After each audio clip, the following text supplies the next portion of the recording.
Good evening and welcome to tonight's edition of Tysky Sour. You've ruined it, Aaron. I'm joined by Aaron Bastani, contributing editor of Novara Media, and James Meadway, economist and columnist at Novara Media. Aaron, how are you doing?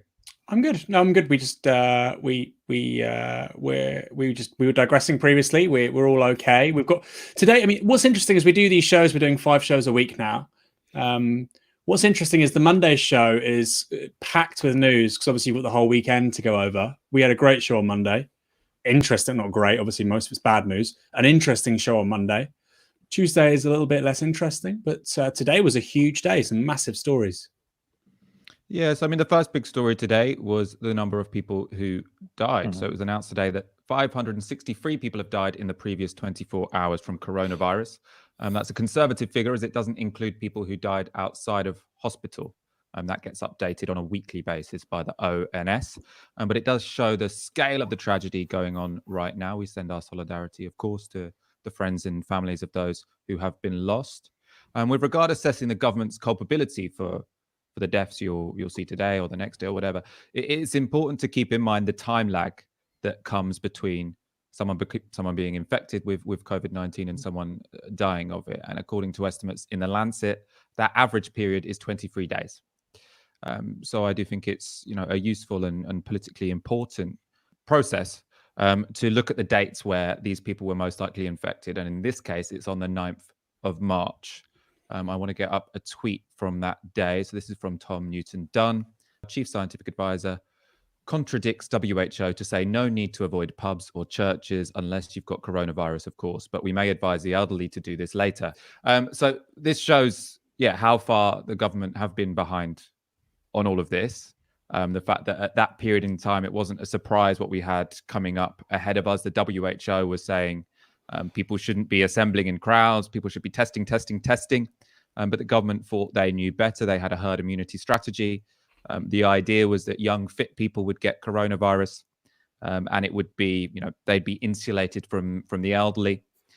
There were clearly at that point in time no plans as to how we would cocoon the vulnerable, and I think some of the figures we'll be seeing over the next few days is a result of that. We're going to talk later about the other consequences of a government who have seemed often caught by surprise by the scale of coronavirus. We're going to talk about tests and ventilators. But first, we're going to talk about the economic impacts of coronavirus, which are dramatic, to say the least. So I'll introduce with a few recent statistics about the UK economy, and before going to James. So a report from the Centre for Economics and Business Research predicted on Monday that the UK economy will shrink marginally in the first quarter by 0.5% before contracting a staggering 15% in the second quarter. And the investment bank Nomura is predicting unemployment to double. It's already up 500,000 in the past week. Businesses on the high street, like the restaurant chain Carluccio's and rent-to-buy company Bright House, have already collapsed. Me and Aaron talked about that on Monday. And Virgin Airlines says it needs a £500 million bailout. So I'm going to go to you first, James Meadway. How much of the British economy will survive the coronavirus shutdown? Well, this is a sort of interesting question. It's in terms of the scale of the numbers being thrown around, and to a large extent, the numbers don't actually mean very much with something like this. What you've got is a sort of cataclysmic shock for how capitalism operates. So the basic mechanism of people go out to work and produce something that kind of has to grind to a halt for great chunks of the economy. So it's completely seismic, and there's nothing that bears comparison to this in economic history. In the last sort of 200 years or so, previous pandemics don't have this sort of impact, mostly because you don't have the understanding of how to manage the health aspects of it. So it's huge. The numbers doing the rounds, probably the CEBR could well turn out to be somewhat on the optimistic side. The figures that Morgan Stanley is suggesting for the US is a 30% drop in GDP. The Federal Reserve Bank of St. Louis says 50%. US unemployment is up well over 3 million in the last week. It'll be up a similar number this week. So this is extraordinarily large. But the unusual part of it is potentially, if we've got all the support in place to keep people in their jobs, this is the support the government's offered over the last couple of weeks or so to keep paying people who are furloughed, and some support now for the self-employed, and the support for businesses. In theory, at least, there shouldn't be loads of bankruptcies and there shouldn't be loads of disruption. And in theory, we can all come marching back to work once the emergency's over and everything responds. So you have this so-called V-shaped response. You crash down and then bounce back up again immediately. Now, to be honest with you, that isn't really going to happen. This is going to have long-term impacts over and above all of that, not least because the support that's being offered isn't necessarily getting to some of those businesses. It certainly isn't getting to some of the self-employed, for instance, that are out there. So there is this big economic shake-up. And on top of that, there is this enormous amount of government debt that's being built up. So in the short term, you can see these impacts straight away. You know, when you think about this process on a sort of basic level, what the government wants to do is freeze the economy, right? So they say, and to freeze the economy, to my mind, what you do is you say, no one has to produce or go to work or do anything, and we'll replace all of your income streams. So whatever your income stream was over the last 6 months, we'll just replace it either by borrowing or by quantitative easing or whatever. Yeah. Is that what the government are trying to do? Is that you know, at least analytically possible? It's analytically possible. There's no reason why you shouldn't be able to fund all of this. At the minute, it's being funded really just borrowing. So the government's just borrowing, or says it will borrow money to cover all of this, particularly for getting money into people's pockets. This is the 80% of your income schemes that are in place. So that's just borrowing. At some point down the line, I suspect they will, and people are already talking about this, move into forms of monetary financing, where you just get the central bank, in this case the Bank of England, to issue money to pay for all of this extra spending that you're making through various different routes, and there are different ways to make that happen, but we probably will get there. But there's no real reason why you can't do this for a limited period of time, and that is probably where the constraints start to kick in. At the minute, the government has said this is all in place for 3 months. The medical advice that we're hearing, and actually you can dig out some of the modelling papers from Imperial College and other places where they model for a sort of 5-6 month lockdown period of severe restrictions, and then potentially it's 18 months before you get a vaccine. So potentially that whole period looks a bit disjointed relative to what we're used to. So that's when the costs really start to stack up. That's when the liabilities that the government is taking on really start to stack up. So that means that there's pressure on the government. There are several pressures, but there's significant pressure on the government to try and get out of a lockdown process as soon as possible. And you can see that argument already. You can see sort of the Republicans all last week in America were like, we have to get America back to work. You saw it this week with like, if we have a big recession, more people will die than from coronavirus. Complete nonsense, by the way. There's no clear evidence connecting recessions to more people dying. That's not how the evidence works on this. Austerity and more people dying is very clear. Recessions isn't so clear. So there's a lot of pressure on government to try and get out of lockdown potentially too early. Aaron. Yeah, sure. I wrote a piece about the recession stuff and people living for shorter periods of time. The data, the study which was cited in the Times, which James is absolutely right to say it was wrong. He'll know better than I will. He's an economist. But I presume the numbers were so slanted because of the experience of the former Soviet Union.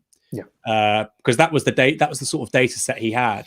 And you look at the experience of the Soviet Union, the first half of the 1990s, GDP contracts by 45%. Male life expectancy falls to 57. And this was in a country which, you know, until 1991 was the second largest economy in the world, 1990, 1989. And so that slants a lot of that data. James is absolutely right to say there's no reason why in a recession, life expectancy, if anything, shouldn't go up. Certainly for certain income groups, particularly low income groups. The classic example, of course, being during the Second World War, we had rationing. Kids under rationing were actually taller than kids before 1939. So it's not just about, you know, producing stuff. It's also about how you distribute the stuff that's produced. And as we know, men in Glasgow often die in their, I think, early 70s, late 60s. In the East End of Glasgow, average male lives to 65. You know, they would potentially be going up in a recession if you treated them differently. Yep. And so I had a question for you, though, James, in terms of dealing with this crisis. It's something that Michael and I were talking about earlier. Is it possible that we're obviously going to see national debt, I mean, at a minimum, it seems to me, increase by 50%. Let's say £1 trillion, you know, just because, of course, growth is depressed and you've also got these huge government interventions.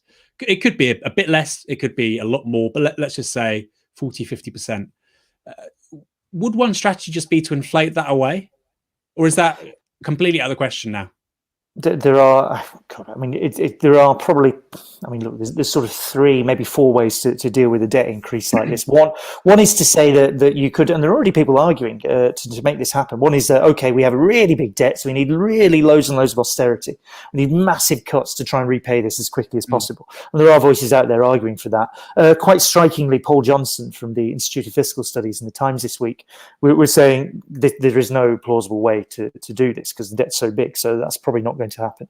Another one is, and this is what happened after the Second World War to a large extent, was to just allow inflation to run at quite a high level for quite a long time, so that in real terms, in other words, in terms of like actually impact on your economic activity, not how much money you're handing over, but what's really happening. In real terms, the cost of that debt is reduced over time because you're paying it back in money, and the value of money, the worth of money is falling as a result of inflation, therefore your debt is falling. And you can do that for a long period of time, and if you have a reasonably well-run economy, as we did have coming out of the Second World War, you can do that. The problem here is it's going to be quite hard to get inflation to run consistently that sort of level. There's lots and lots of factors dragging inflation down, or there have been for a period of time. So you might not expect to be able to maintain inflation at that sort of high level. So you're talking 4% rather than 2%, or 5, 6, 7% rather than 2%. And hyperinflation obviously is very, very undesirable. You're then into things like potentially monetizing the debt. So you just print money effectively to get rid of it. And there are people arguing to do this. Or you come to an agreement with your creditors and say, we're going to not pay you some chunk of this debt. So Argentina is probably the biggest recent example I can think of where they've done something like this. So there's a number of routes out of having a load of debt, or you just ignore it. You just take it as read. I mean, actually, that's the 5th one. You just go, we'll park it. This happened to some extent after 2008. The debts of the banks that were taken on by government, we just sort of said, actually, we'll exclude them from the figures that we care about. We'll just take that as a permanent feature of life and then move on. So you get 2 different measures of the national debt as a result of this intervention. You could do something like that now. You'll just say, okay, the intervention cost however many billions of pounds added to the national debt. We'll just ignore that and use this number instead, for instance. But I strongly suspect the arguments we end up having coming out of this will not be so much about fiscal policy. There'll be kind of deeper ones about security and managing a world in which pandemic risk is a known factor now, rather than like, let's just obsess about the national debt. That's a few questions or a few issues about the long-term effect that this crisis will have on our economy. So will it mean that we have to have a more inflationary society, which to my mind at least is somewhat progressive, because it lowers the value of assets and increases the relative value of income relative to property owners, etc., or income from work. And also, as you're saying, sort of like, will this affect globalization, etc.? There's also like some short-term decisions that the government are going to be making. And I think at this point in time, many people on the left, probably myself included, aren't quite sure how one should approach them. And that's things like bailouts. So obviously, when it comes to freezing the economy, if that's what the government wants to do, they should just be replacing income streams, sort of and it shouldn't particularly be. It doesn't need to be relevant how they were making that income. And I suppose that the argument that people like Virgin Airlines are making is saying, coronavirus has come along, we haven't done anything wrong. For us to maintain our businesses, we need, Virgin Airlines are asking for £500 million from the government for us to not go bust. That's what we need. Should the government give it to them? Like it's a bit different to when there was the banking bailout, where there was a government bailout of the banks, and it was so clearly the fault of the banks that there was a real moral hazard here. Is it the same now? Should we be protesting £500 million going into the coffers of Virgin? Well, I mean, take airlines in particular. There is a solid case for saying we ought to arrange some form of bailout because they employ a large number of people, and we don't want people just chucked out of work. Like if an airline goes down, that's a bankruptcy. That's lots of people unemployed, and it's not their fault at all if this happens, right? This is a massive global pandemic. So there's a good, solid, immediate case of saying protect jobs. And a condition of any bailout should be you protect every single job, otherwise no cash. So that seems fairly obvious. There's a very good paper by a couple of economists for the Institute of Public Policy Research earlier this week called Beyond Bailouts, where they lay out in fairly short and nice, clear terms what a government bailout process could be for an industry like airlines. And they're very clear that the first condition has to be don't make anyone redundant. You're not going to get money otherwise. You can then think of other things on top of that, potentially changes to governance. You could say, well, now you have to have workers on the board. Now you have to get rid of your bonuses for chief executives. The point they make is that we also ought to be taking equity shares in companies that are bailouts. In other words, you then claim some sort of public ownership over it, which is fair. Like, here's your cash, we're going to take something back as well, right? That's the quid pro quo in this. For airlines in particular, there's the overwhelming need. Over some period of time, we have to wind down the airline industry. We cannot carry on flying as much as we do with the technologies we have if we also want to do something about greenhouse gas emissions and climate change.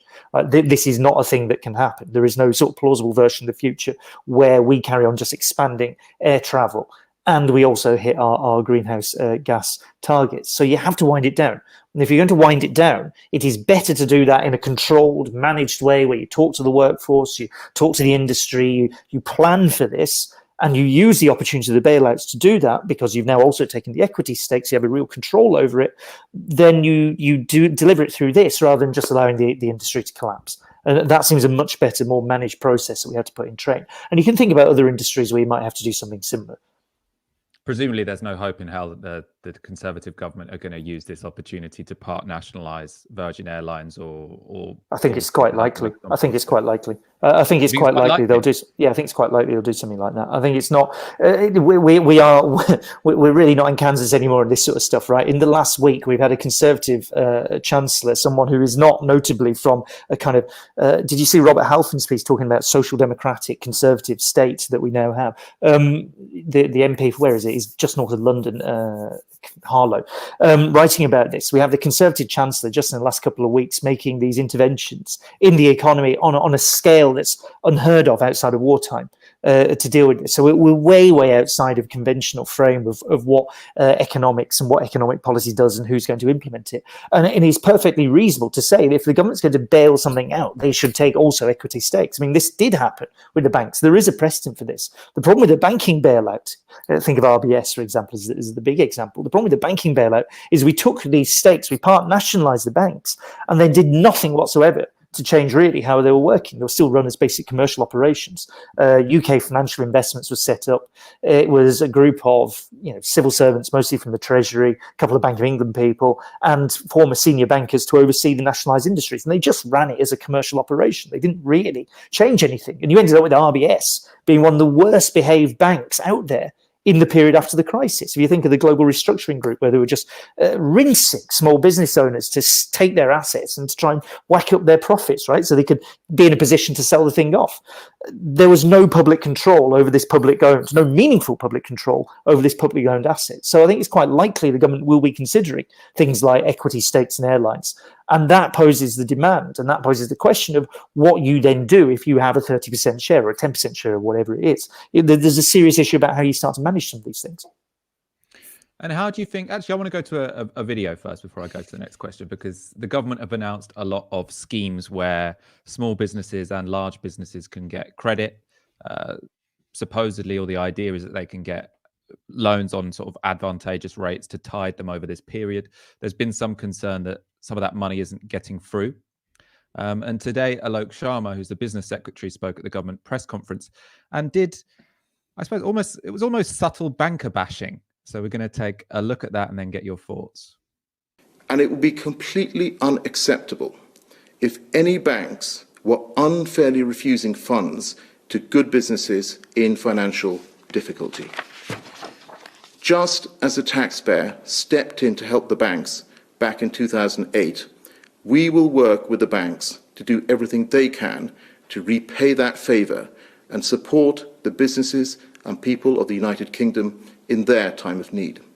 Meadway, can you explain to our audience what's going on there? We've got a Tory business minister who's standing in front of the nation's journalists and saying, we can't let the bankers get away with it like we did in 2008. They've got to give something back. Well, there's a couple of things that have happened. I mean, for instance, the banks have been heavily leaned on. Other financial institutions were heavily leaned on by the Prudential Regulation Authority, the new sort of oversight body for financial services, to not pay out any bonuses this year, that sort of thing. So there's already these kind of subtle versions of the government leaning on them. And it's in addition of that, there have been reports all of this week, basically Rishi Sunak announced, what, £330 billion worth of loans for businesses. This is now 2 weeks ago. A lot of that is in a form that large companies find relatively easy to access. They have the connections, they can issue what's called commercial paper and grab some of that money straight. Actually, the Bank of England part of it, but they can grab some of that money straight away. Smaller businesses found it a lot harder to get hold of this, not least because things like basic banking functions have been wound down somewhat as a result of the pandemic. So there's a series of sort of low-level problems that have crept through here. The bigger issue, I think, is that this support has come through overwhelmingly in the form of loans. And if you're saying to businesses who face this real problem of cash flow, they are not getting money in because we are in now a massive recession. Therefore, people are spending less money. That's the kind of meaning of a recession. So they're not getting the money in, but they're taking on more loans. This is a very, very bad place to get to. You do not want to take on more loans when you have a reduction in the amount of money you have coming in. It would be much better to hand out grants. It would be much better to use sort of direct government intervention to do that. Instead of doing that, we've got a sort of round the houses thing of here are some loans and here are the banks that are supposed to distribute those loans, but then the mechanism for the bank distributing the loan is not really there. It's been a problem for it's been a problem for a long period of time that banks in Britain are not particularly good at getting money to small businesses. It has been particularly noticeable over the last 10 years. We have various government schemes that are supposed to do this. None of them work particularly well. That's the basic problem you run up against. So it's an extreme version of that. If the government has said we will give businesses grants rather than loans, in other words, it is not simply taking on more liabilities for businesses with a real cash flow problem, this would be a better way to approach it. But they didn't do that. They did this sort of seemingly better accountancy of giving people loans, but actually it's worse economics. Aaron, you want to come back in on airlines?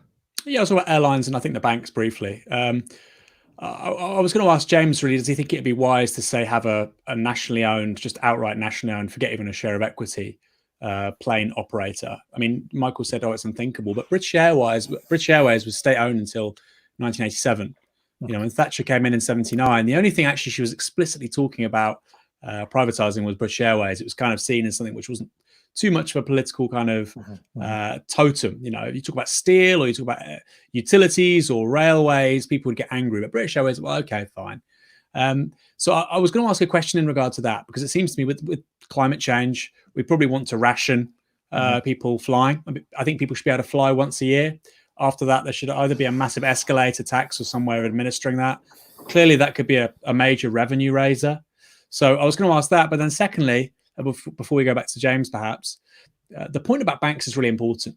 You know, banks have been getting huge amounts of liquidity and money.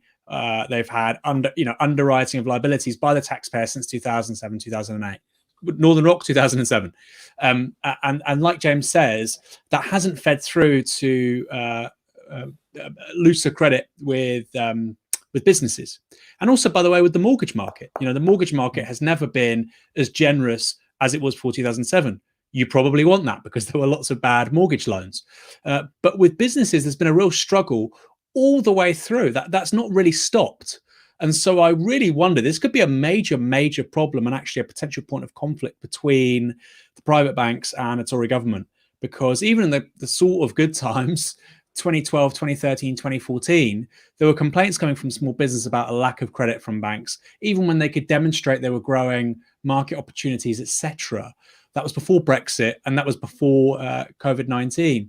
And so I suppose I would add to the question about nationalising one particular operator, James.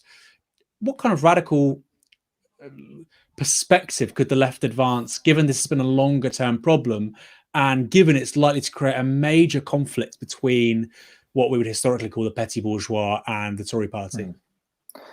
The issue there, the first one is I don't see any reason why we wouldn't end up with part nationalised or wholly nationalised airline operators. It's not unusual for companies in the rest of the world, airlines in the rest of the world, to end up in state ownership, and I don't see why you wouldn't end up with one here. The first one is that, as you say, that there's the climate change imperative to try and make this happen, which is that, you know, we are going to have to wind down airlines. This is accepted by everybody. It is better to do this in a controlled, managed way than to simply let airlines crash and decay. The second one is more speculative, but it's like, what is going to happen to travel particularly sort of international travel, on the other side of this immediate crisis. I mean, excluding the possibility for now of a sort of second wave in October, November, December, that sort of thing. But what's going to happen to international travel on the other side of this crisis? The most likely thing to happen is that it will be significantly reduced. There's a behavior of businesses and individuals, and everybody changes somewhat as a result of this, partly because there's a recognition of a sort of pandemic risk of some form or another, and a less willingness to travel around the world. That is a serious thing for airlines. That is like a major shift in the demand for international travel. Is something that clobbers airlines. And bear in mind, there was already deep problems in the industry that 2008, 2009 revealed. We've sort of gone on 10 years down from this. These now sort of catastrophic problems that this has created for them. So if you consider that it is still necessary to have some form of aviation, but there are serious issues with demand and being able to pay for that aviation, even though it's a sort of necessary part of life, even if demand is falling. And we think there's a long-term issue with saying, let's wind down aviation because of climate change. Then there's a solid case for saying we should have state ownership in some form and tighter controls in some form. And I would not be too surprised if we do end up with this government going down that route. It's consistent now with what they've done in part with railways. And it's consistent with the kind of language that Boris Johnson and others have been using for some period of time, by the way. Are we going to do one? Go on, sorry. No, I was just going to quickly on what do you do about banks. I mean, look, the issue with banks in Britain is that there aren't very many of them who completely dominate the market. 4 or 5 cover 80% of the entire market for loans in Britain. What you want to do is have many, many more banks able to cover different parts of the market, different parts of people who want loans, whether it's small businesses, whether it's people who want mortgages, and not just banks. I mean, other kinds of credit institutions, credit unions, public banks, all sorts of things. It's difficult to get to that. The demand right now, I think, has to be one, the government should be issuing grants rather than loans. The businesses should be just given money. Businesses in cash flow problems should be just given money rather than going around the houses through loans. And the second one is that if banks, there are enough regulatory tools where you can say to private banks, right now, you need to do this, or we will impose things on you. We will deny you access to funding from the Bank of England if you do not implement the structures to deliver funding straight away to businesses. You can do these things. And if you want to get quite hard with banks, there are now more than enough levers to pull for the regulators to pull to be able to make that happen, make it happen fairly quickly. We're doing one final economy story before we go on to testing and the like, and it's about universal credits. This is a story from Reuters, but obviously everyone will be covering it. Around 950,000 people in the UK have applied for universal credit in the 2 weeks since Boris Johnson asked people to stay home to limit the spread of coronavirus. There are normally 100,000 applicants for the benefit per 2-week period. And the story goes on to say the number of universal credit claimants is not a proxy for unemployment figures, as it is possible to apply while still in work. But a YouGov survey on March the 24th found that 1 in 20 people in Britain had already lost their job due to coronavirus. I mean, there's a number of questions that the whole universal credit issue raises, which I suppose is one, is universal credit going to be enough to tide people over during this crisis, or are we going to see some real desperate situations going on? Is the system going to collapse? But also, I think what's interesting is, will the number of people signing on to universal credit change the public's attitude to state benefits, for example? So universal credit, as we know, has been incredibly stingy. Its rollout has been wrought with difficulties, but one of the reasons the government have got away with that is because people who claim universal credit are politically marginalized. One thing, the hopeful way to look at the economic changes which have been made during the coronavirus crisis is that now that they've put an extra 20 quid on universal credit, it's not a particularly generous offer, but it's something. It's going to be hard for them to take that away now that people sort of see the importance of having a safety net. I mean, the other response is that it could come to a year's time and they say, well, crisis over, we're taking that 20 quid off. Now people can go and find their own jobs, like what we told them to do in 2015. I don't know, which of those do you think is more likely? I'll go to you, James, first.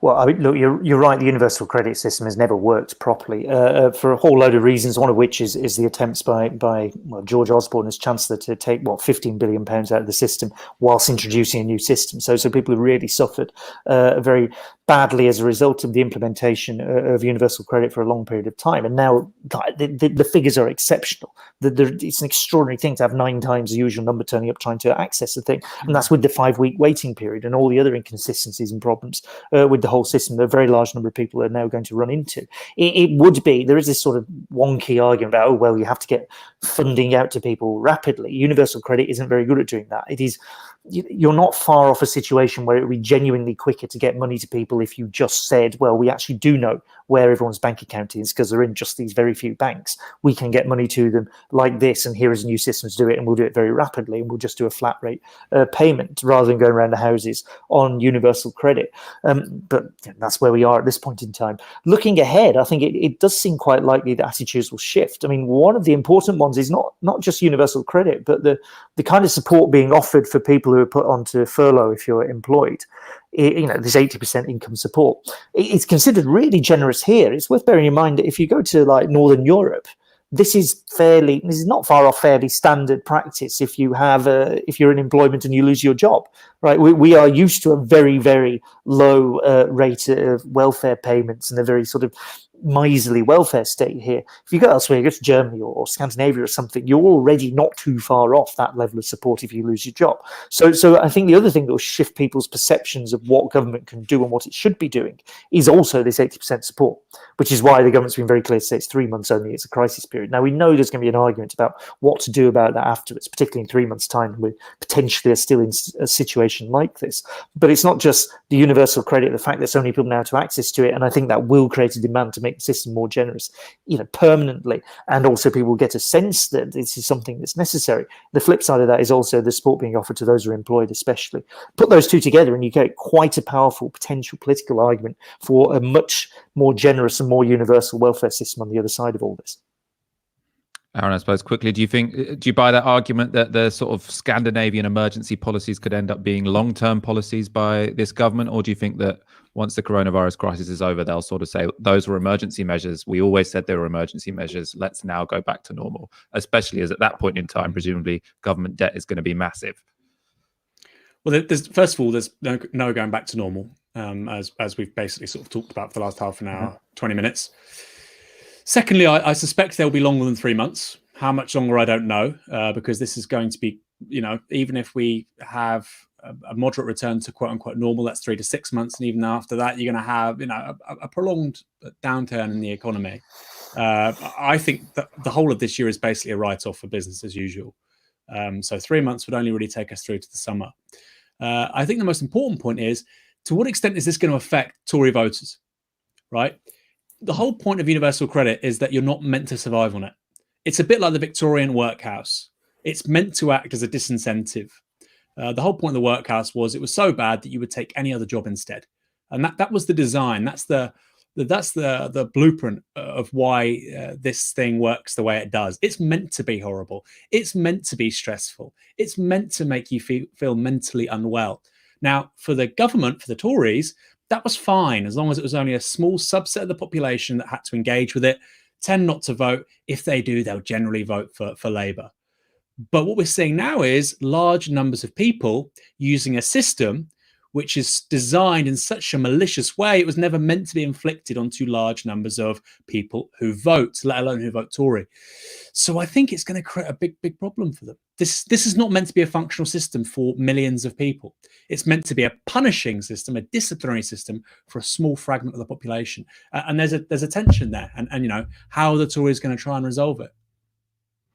We are going to move away from the economy to talk about the big medical issues of the day, the controversy about testing, and a bit of a blooper when it came to ventilators. First of all, you're watching Tysky Sour, you're watching Novara Media. As you know, this show is only possible because of your kind support. So please, if you can, go to novaramedia.com/support, donate the equivalent of 1 hour's wage a month. If you already do, thank you very much. If not, please do.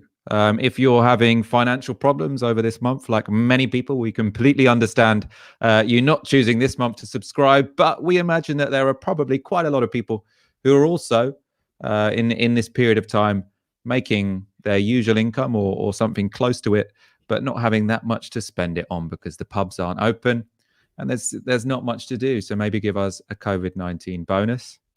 Ad money is down because businesses think that anything related to coronavirus is a downer, so they don't want to put their ads in the middle of it. And also no one's buying anything. So we are especially reliant on subscribers in this period of time. Michael, can I just add to that? Is that okay? Yes, of course. I mean, you have to compare where we are now to 12 years ago, the global financial crisis. There was no radical counterweight to the inevitable arguments that we were all subjected to, which culminated in austerity, which meant 120 to 130,000 people died. We don't have to do that this time. And so if you do have resources, a subscription on one-off payments to Novara Media is fantastic. We really appreciate it. But generally speaking, if you have money, resources, Novara is one, media is a big thing. But there are other organizations out there. Could be Acorn, could be various trade, IWGB. There's lots of activist sort of undertakings going on, which could actually shape the British economy for the next 40 years. I mean, that's really not an overstatement. That's not to say it'll happen at the next general election or the one after. I don't know. But the point is, the crisis we're presently within, it's been a long time in the making, but COVID-19 is a big part of it, is going to require a resolution. And so whether it's giving money to an organization, including Novara Media, whether it's getting involved with an organization like Acorn, Unite Community, it's a really vital time, if you can, to get involved and to help. The big controversy of the day is with regard to testing. And the establishment media has seemed to have belatedly woken up to the fact that Britain only managing 10,000 a day, well, and only just managing 10,000 a day, it was 7,000 on the weekend, compared to Germany's 500,000 a week. And when it comes to COVID-19 tests, that might be a problem. Today, the government was boasting that 2,000 NHS staff have been tested. The problem with that, 500,000 frontline staff need one, right? So 125,000 people who are on the front line of the NHS are currently self-isolating. They can't get access to tests. The fact that there are only 2,000 frontline NHS staff who have been able to test is an absolute nightmare for the NHS's ability, and people in care homes, people, throughout the economy, their ability to deal effectively with the increased demand that comes with coronavirus moving through the population. The media also belatedly, we've been doing it for a while on Novara Media, have started to question the government's explanation about why more testing hasn't been forthcoming. They've worked out finally that it doesn't add up. Sometimes it takes a couple of weeks, but it happens. We discussed on Monday's show how at the end of last week, Jenny Harris, so the Deputy Chief Medical Officer, she said that the reason Britain hadn't done that much testing, like the WHO, the World Health Organization, had asked, is that Britain was so developed they didn't need to. It wouldn't be a problem in Britain if everyone got coronavirus because we've got such a great healthcare system, it can deal with it.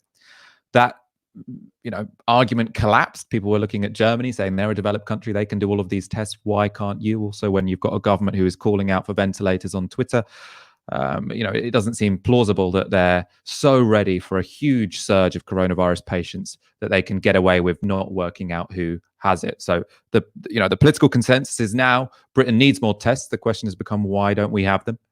Michael Gove yesterday in the government press conference indicated it was because there was a global shortage of the necessary agents needed for testing. Now, that's obviously, it's a coherent, plausible argument. He's saying that this coronavirus crisis is global. The materials that one needs for a test are, for very obvious reasons, in incredibly high demand in all countries. That means it takes a long time for Britain to get their hands on them.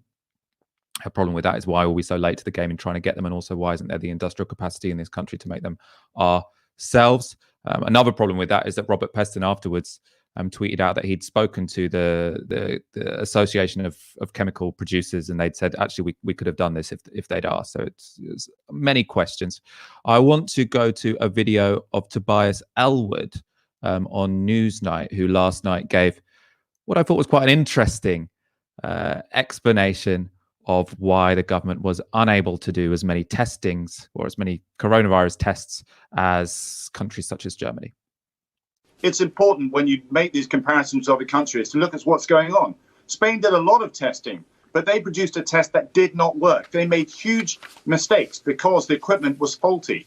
In Germany, the company Roche, which is a global diagnostics company, is actually one of the biggest biolabs in the world. It manufactures these things. They're able to do these things on site. We have a supply chain to deal with that you touched on before. These are products, raw materials that need to come from other places. So, I mean, on one level, that answer was not interesting because he did exactly the same thing that Conservative MPs and also, disappointingly, NHS officials and the scientific advisors have done, which is distract. When you're asked about why haven't Britain been able to do as much testing as the Germans, you say, oh, well, we want correct tests, unlike the Spanish. Okay, so maybe the Spanish had some not particularly good tests, but the question was about Germany. Why are you changing the subject to a different country that doesn't make you, that makes you look better? But what I thought was interesting about that is that he moved beyond the Jenny Harris argument, which was that we didn't want tests in the first place. And he moved beyond the Michael Gove answer. Sorry, did I say advert before?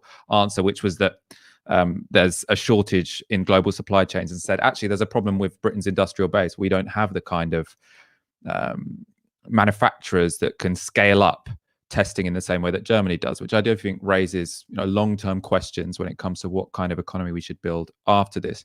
What still, though, no Conservative MP seems to be willing to admit, or at least not one that's sort of pushing forward the government line, is that there was some decisions made in the very recent past which explain why Britain doesn't have many tests compared to other countries. There was a great article by Alex Wickham yesterday on this in BuzzFeed. He'd spoken to a lot of health experts, a lot of people who are in the know in terms of the thinking that goes on at the top of government. I want to go to a couple of quotes from that.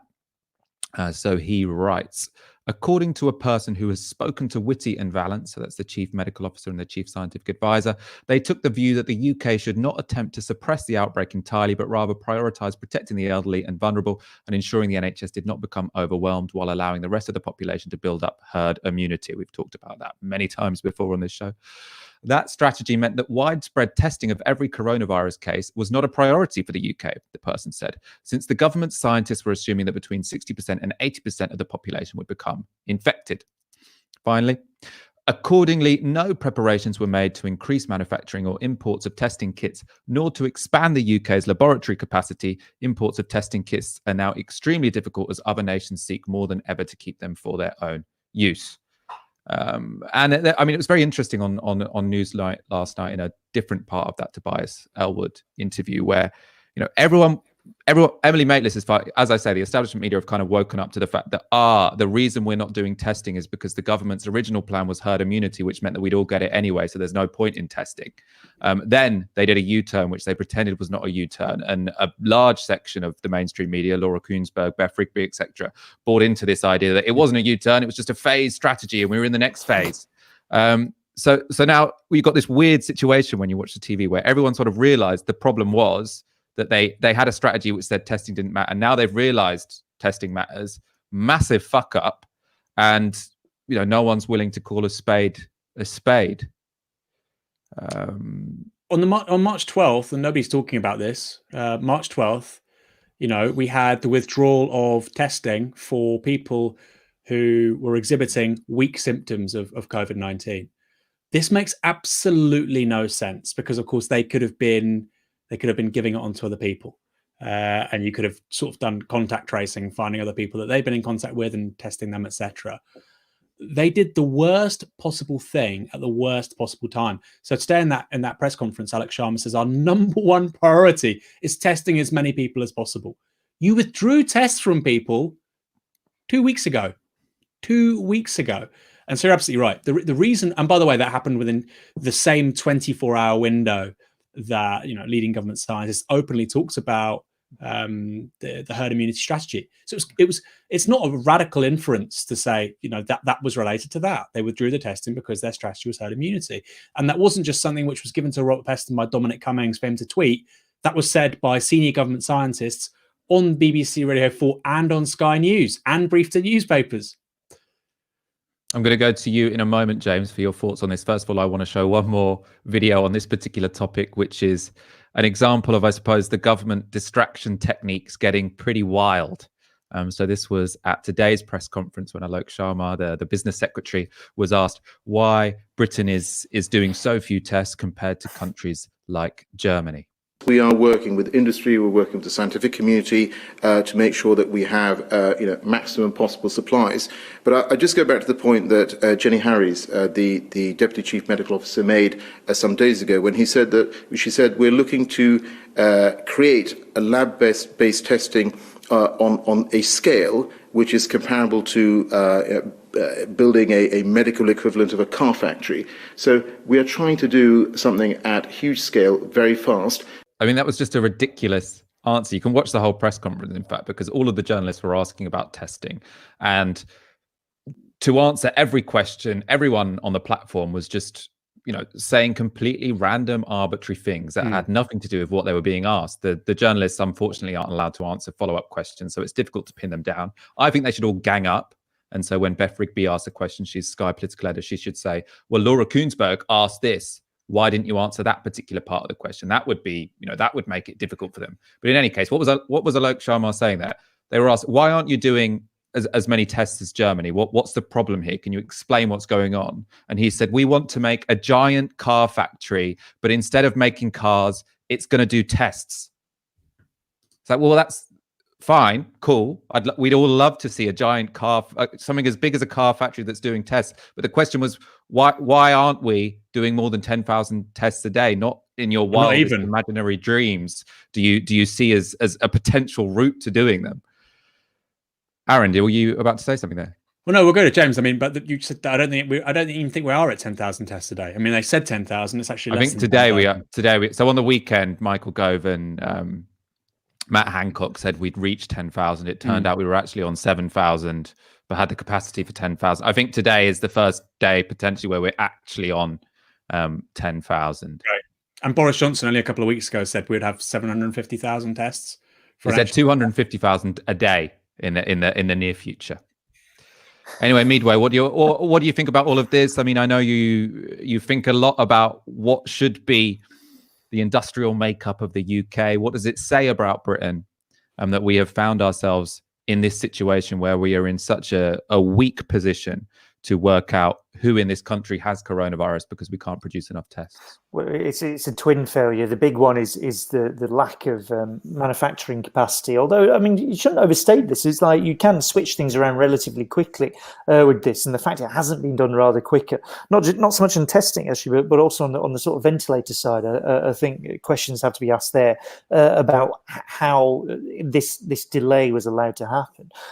That's one part of it, but that delay feeds into the wider government issue, which is that it's not just lack of state capacity; it's a sort of lack of government leadership that becomes prevalent once you have a completely neoliberal way of thinking about things, essentially, that you just think government can't really do anything, so you don't do anything. And that's more or less what's happened here. Herd immunity fitted perfectly into that. And herd immunity is why we don't have the testing lined up now. If you want the lockdown to work, you have to match it up. The WHO is completely clear about this. You have to match it up with very, very widespread testing. In particular, if you don't want your lockdown to have to last for months and months and months, you have to introduce very widespread testing so you can get people out of lockdown in some sort of reasonable order. I mean, this is now starting to happen in Korea. It's now starting to happen in China, that once you have very widespread testing, you can sort of ease off out of the lockdown a little bit faster.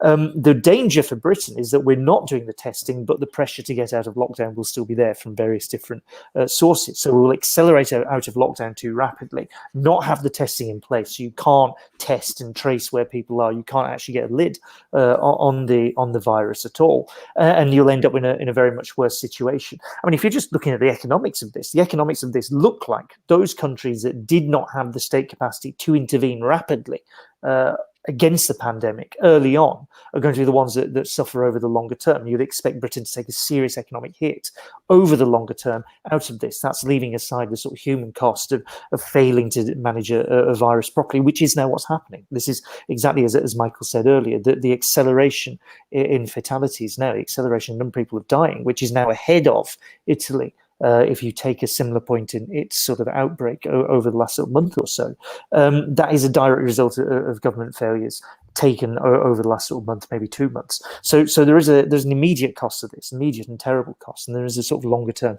economic cost out of this succession of failures that we've seen just in the last 2 months or so. We're going to talk about sort of medical hardware in a second, but what's interesting is actually in pharmaceuticals, it is one of the few industries where Britain is world class, apparently. GlaxoSmithKline, AstraZeneca, we should have quite a big industrial base to actually do this. So I agree with James. It might not just be the absence of an industrial base, which absolutely is there for industrial manufacturing. It may actually be an absence of political leadership. Neoliberal politicians, people who've been involved in and immersed in neoliberal political management for 30 years, 20 years, simply can't understand how you make market actors and firms do things in a command and control way. I completely agree with that. I mean, Chris Whitty, if memory serves, was it Valence? Sorry, Valence was, former director of research at GlaxoSmithKline, if memory serves, right? So he's not unfamiliar with pharmaceuticals in this country. There's not a lack of experience out there, but it is, as you say, a lack of leadership. We are going to finish this episode before going to your questions, so you can start putting those in the comments or tweeting them on the hashtag TiskiSour.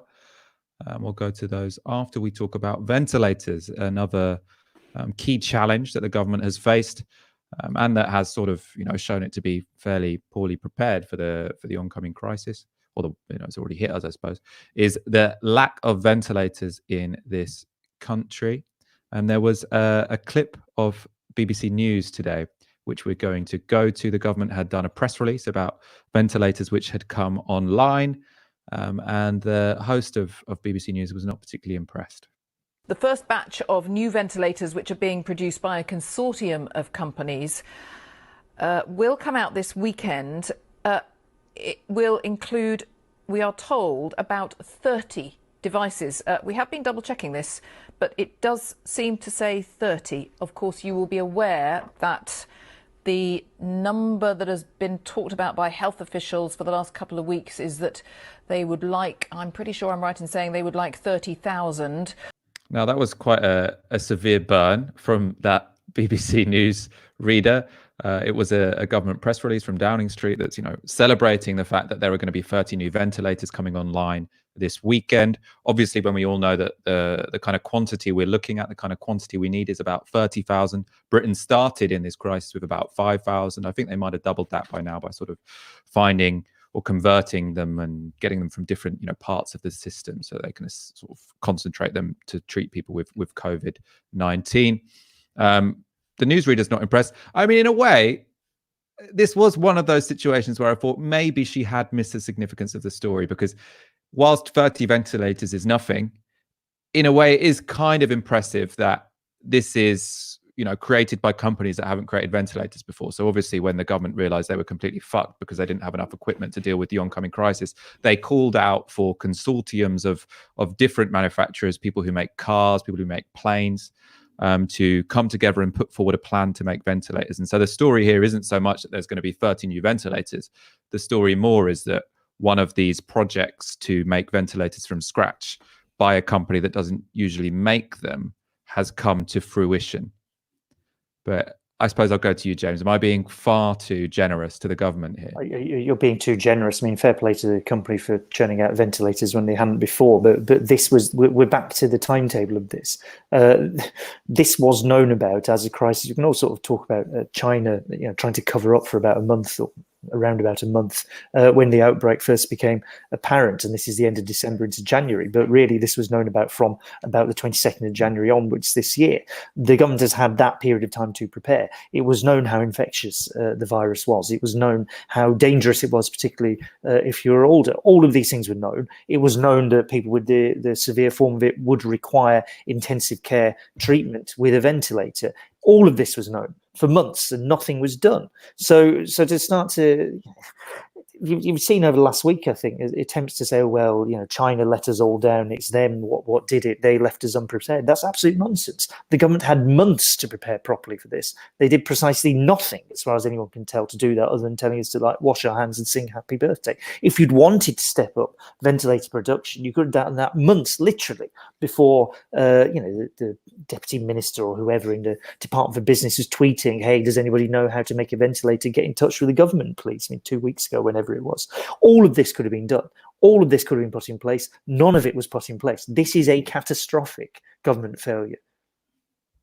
Yeah, I suppose in a way you had this gift, Michael, of making an argument I would never expect. And actually, I mean, it's true because the design was a new design. It was an unpatented, it was an open design, effectively, wasn't it? and they reoriented production to make 30 new ventilators. I mean, if they adhere to global safety standards, they've been tested and so on. I mean, in a sense, you're right. That is impressive. It goes to show that companies like McLaren or Dyson could create in the future carbon sequestration or green clean energy technologies very quickly. However, James's point is really important. I think it was March 15th that Matt Hancock did his kind of like appeal on Twitter for ventilators. Is that correct? I think it was March 15th. Definitely round about then, yeah.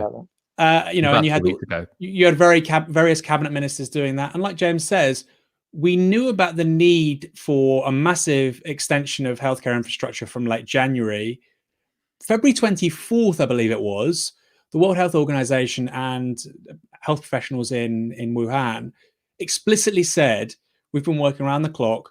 It has been like a war situation. People need ventilators. That's the big takeaway.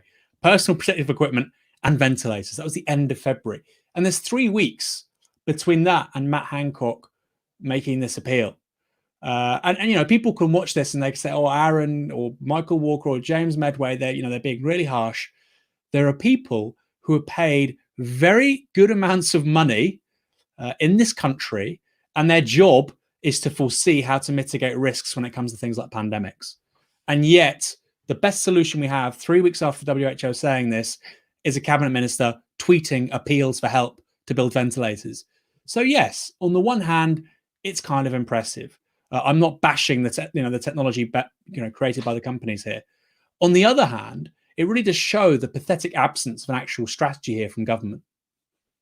Yeah, I mean, I suppose we probably all agree on this in a way. I mean, I think it is impressive that when you call for industry to do something and they're functioning via different incentives than they usually do. So I don't think businesses in this country are sort of profit maximizing in the way that they often do. Although I suppose maybe they're getting a lot of money for these ventilators. I'm not sure, but when the government shows some drive to open up a new industrial frontier, it's possible. Which I suppose you can sort of infer a lot about how possible it would be for a government who actually wanted to implement some kind of Green New Deal. But yeah, obviously the fact that we got to 2 weeks ago and the government was still just calling out for ventilators on Twitter was a disgrace. And it's not just that, we knew that coronavirus was coming from January. It's that there have been, pandemic modelings going on for the last decade, which have been telling the government that you're going to have a shortage of ventilators and eyewear and PPE. And the government have ignored all of that because it was too expensive. They preferred to keep corporation taxes at the lowest that they are in the OECD instead of invest in our healthcare infrastructure so that when a virus such as coronavirus came along, and it could be worse. I mean, we could also be facing a virus that killed more people quicker and more people needed ventilation. And, the government would still, it would be an even bigger fuck up is basically what I'm saying. This isn't nearly the worst case scenario. So the fact that we have entered this crisis so ill prepared does not speak well of our government's capacity to protect us from future threats. We're going to go to some questions. John Lynch asks, will any employers, companies, politicians found to have behaved criminally irresponsibly during the pandemic be held to account after this crisis? Will Labour and the left push for this? Yeah, they should be. This should happen. I mean, everything is being set up by government at this point in time to get out of anything like that happening. That's where the talk about China or the EU or various other deflections is motivated from.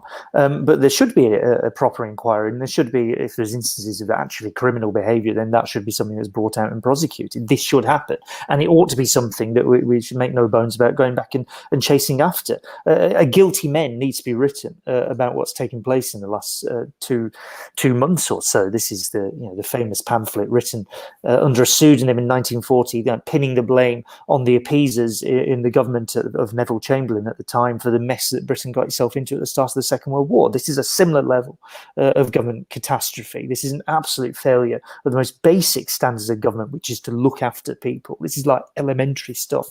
They failed and failed consistently. There needs to be an inquiry to find out how that happened, and blame needs to be apportioned appropriately, I think.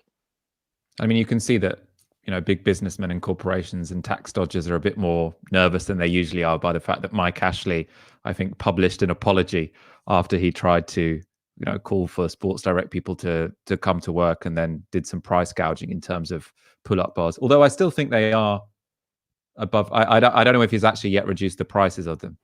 Aaron, should we be punishing people who behave criminally irresponsibly? I suppose it's a leading, because if it was criminal, then yeah, they should be punished. Well, it's too soon to tell. I mean, those are the facts. We don't know how bad this will get. We know there's a very bad trend underway. It's almost certain this is not the peak or anything near it. So in terms of negligence, asleep at the wheel, we don't know how bad it is. In terms of just how bad it was, people bandy around words like manslaughter and so on. I suspect we won't get that far. But if there was a strategy at the top of government from people like Dominic Cummings about herd immunity, and a calculation was made at some point, which was agreed on by senior members of government, that 60% of the population, that's 65 million people, will have to get this, and that fatality rates would be 1%. If there was that calculation made, then it's quite clear to me the people involved should never work in public life ever again. And so I agree with James entirely. The necessity for an investigation here would be incredibly compelling. And the analog to the comparison to 1940, the guilty men of appeasement, I think is a very good one. And so I think, yes, people should be punished. But of course, we need to see how this plays out first. And then we need a collection of all the information, all of the events that have unfolded, particularly those behind closed doors with senior government advisors, senior politicians, and then act accordingly. It's interesting. In the Tim Shipman piece from a couple of Sundays ago, we talked about it on the show, when he was talking about how the government moved away from their herd immunity strategy towards the suppression strategy. He was saying there was, influential modelling which came out, which showed that deaths would rise from would not be as initially for 100,000, but would be 250,000. And obviously, the implication of that is that when they were initially going for the herd immunity strategy, they thought 100,000 people were going to die, and they thought they could get away with that, which was why Boris Johnson stood up and said many of your loved ones are going to die, because they'd come, the strategy they'd come to was like, we need to get people used to the idea that 100,000 people are going to die. Then the weekend happened, and they were like, actually, maybe that's not politically wise. Maybe that's not really going to work. Right, we have a question that's not related to coronavirus. Oh, I suppose it could be, because she could be coming into an influential position amid this crisis. Everything's related to coronavirus now. Obviously, the Labour leadership election ends today. If you haven't voted, remember to, or maybe it closed at 5 p.m. I'm not sure. In any case, there'll be a new leader of the Labour Party on Saturday. It's quite likely to be Keir Starmer. Rumours are that he will appoint Rachel Reeves to be the shadow chancellor. And Sam Fleming asks, what do we, the left, do if Rachel Reeves becomes shadow chancellor? Look, all of this stuff feels like secondary questions at this point in time. We're in the middle of the biggest crisis of global capitalism in its history outside of wartime. So the question of who Labour's shadow chancellor is, with all due respect to anybody who might be doing it, strictly secondary. The critical bits at the minute are dealing with the crisis as it stands and putting pressure on the government to deal with it in a way that actually means that fewer people die, and we support a society here. And that's very important on questions like testing. And the second bit beyond that is coming out of this, so we never ever get to a situation like this again. So that does mean that we have a well-funded public services, including critically the NHS, that we organise the economy rather better than we have been, that we don't have people suddenly cooped up with their children without childcare, that we have properly provided social care, that we allow for more working from home, more free time, more public spaces, all of these things, that we do all of that. And that's the big question. Really, whoever's Labour's shadow chancellor, whoever's Labour's leader at this point in time is secondary relative to the catastrophic crisis that we're currently in. And that is our starting point for any question right now, I think. Aaron? I think that's a politically astute answer from James, but I think also, this time next year, and time is kind of condensed at the moment because obviously we're all stuck indoors. It's quite a strange experience, quite surreal. This time next year, we could have a debt to GDP, or maybe this next Christmas 2021, we could have a debt to GDP of 100%. We could have a deficit of 9, 10%. Now, this could be managed in a multitude of ways. I'm not saying how it should be managed. I'm saying it can be managed in a multitude of ways. Some are more socially progressive than others. And so to an extent, I do think it matters who the opposition are, to an extent. Not right now, but I think in terms of how this will be politically received by the country over the next 6 months, year, I think it does matter. And, for whatever complaints I might have about Keir Starmer, I really don't know how he'll try and play this. He might play a blinder. He might be the conscience of the nation and the attention to detail, which he's very good at, actually turns out to be more important than necessarily being a slick, smooth media performer. On the other hand, if his shadow cabinet is full of people who kind of bought into austerity 100% in 2010, I find it strange to believe they would have an entirely different response to austerity 2.0, far bigger, far badder this time round, 10% deficits. So hard to say. I do think these appointments matter. We are going to go to a final question. First of all, there are 1,700 of you watching. We've got 970 likes. That's already quite a lot. So thank you for those. But we want to get over 1,000 before we end this stream. And our final question is from Teddy Ruxpin. What does James think will be the impact of the lockdown on the housing market in the long term? Does this threaten the asset price inflation model? It could do. I've been trying to think about some of this because you're not. This isn't the first time I've been asked. There's clearly like people out there worried about their houses, presumably. It's a bit early to say. I think there's a possibility that the housing market is one of the bits of the economy that recovers the most rapidly out of all this. Because if you have a pause on mortgage payments and perhaps some vague, not particularly serious or meaningful restrictions on evictions, that sort of thing, that you unwind rapidly, things could, in theory, recover.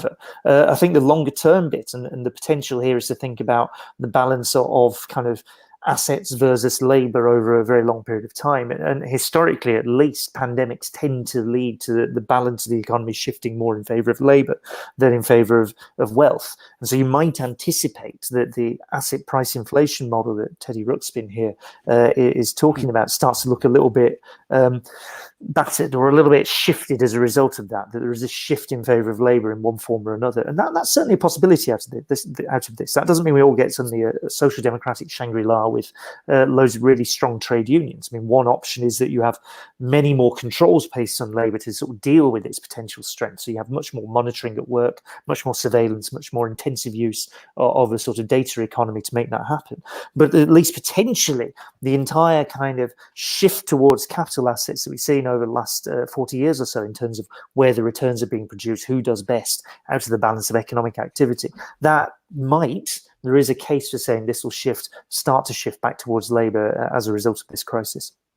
Although I suppose one reason why historically pandemics have often led to an increase in the balance of power of labor is because so many people of working age die. That was part of the reason why wages rose after the plague, wasn't it? So we'll be looking for a different mechanism than that. Historically, yes. This time round, potentially, if you're basically saying to people we're going to have to restrict the labour market to deal with the fact that there's a pandemic risk, then what you're actually doing is reducing the supply of labour, and that potentially puts more power back in the hands of labour itself, right? So you don't have to have this impact of the Black Death in Europe. You can have something different that plays out this time round, and that to me seems at least a plausible possibility, looking some distance ahead out of this crisis. Aaron, any final points? Yeah, it's a really interesting one about the housing market. I mean, the whole housing market, it's going into deep freeze, which is just, I mean, James knows better again than I don't think in peacetime this has ever happened before, just to suspend, the housing market. On the one hand, there'll be no new supply because obviously new houses aren't being built, but people are still having children. People, there's still a large population here. So if house building doesn't get to the previous, although it was incredibly low before, if it doesn't get to the previous rate of construction for another year, 18 months, that could create bottlenecks. So prices would actually go up. At the same time, you might have large numbers of asset holders, people who own homes outright, pass away. We don't know how bad this would get. That would increase the supply. I suspect the big crisis would be if we start to get lots of debt defaults and mortgages. That would be the thing that triggers a devaluation in the housing market. And of course, the government's taking extraordinary steps to make sure that doesn't happen. So in the absence of that, I don't think we would see something like happens in Nevada or California in 2008. I think it will more or less, it might, what we forget is actually since 2016, house prices in this country, but particularly London, have basically stagnated. Rents have actually slightly gone down. So we may just see the same as that, a bit more noticeable for the next 4, 5, 6 years. We shouldn't always be accustomed to this all, up, down, peaks, troughs. It might just be slightly dull and a slight downturn. All right, let's end it there. We did get to 1,000 likes and we've only got 11 dislikes. There was a period where we must have done something to upset the far right on YouTube, because we always had, loads of unlikes before we'd even gone live. They didn't even give us a chance. But for some reason, they've gone off to do something else. Maybe coronavirus has distracted them from the culture war they're so desperate to have. In any case, James Meadway, always a pleasure. Thank you so much for joining us this evening. Aaron Bastani. Pleasure. James, great. James, pleasure to have you on. My pleasure. Thank you. And someone's just given us $48.99 in the super chat, which is a really nice large figure and also interestingly precise. Enoma Igion, I might not have pronounced that correctly. James Meadway's political economy is always outstanding. I have to concur. And worth $48.99 of anybody's money, I'm sure. So there we go. Yeah. Well, we asked for an hour's wage. So maybe. Okay, yeah. Oh yeah, maybe that's the hour's wage. Yeah. All right, thank you for watching Tysky Sour. We won't be back tomorrow night, but there will be a stream at 8 p.m. on Novara Media from Mesh and Rita, Novara Media's 2 resident doctors. They'll be doing an Ask Me Anything about coronavirus, especially focused on debunking myths, or I suppose they might be showing that some of these myths have more truth than others might believe they do, or others might suggest they do. Good night.